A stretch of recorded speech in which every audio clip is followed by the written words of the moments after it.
কলকাতা থেকে ফিরছেন NH6 ধরে, আর পেটে খুব ছুটে দৌড়াচ্ছে, তাহলে বেশি দেরি না করে হাওড়া সড়ক মোড়ের কাছে ভারত পেট্রোলিয়ামের ঠিক পাশেই পেয়ে যাবেন এই দোকানটা। নাম তার হাইওয়ে জাংশন রেস্টুরেন্ট। বেশ সুন্দর করে সন্ধ্যেবেলার থেকেই কড়া কড়া করে রোল ভাজা হয়, গরম গরম চা বানানো হয়, আর এই গরমকালে গলা ভেজানোর জন্য লাস্সিও পাওয়া যায়। ব্যাস, ওখানে দাঁড়িয়ে পড়ুন আর অর্ডার দিয়ে দিন এরকম গরম গরম রোল।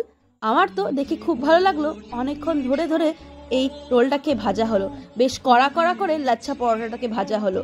আর সাথে এটাও দেখে ভালো লাগলো, অন্য দোকানে দেখতাম এই আগে থেকেই রোলের পুরগুলো প্রিপেয়ার করা থাকতো, যেরকম পনিরের পুর বলো বা চিকেনের পুর, কিন্তু এই দোকানে দেখলাম এখানে ফ্রেশ ফ্রেশ আমাদেরকে সুন্দর করে এই ফ্রেশ পনিরের রোলটা বানিয়ে দেওয়া হলো।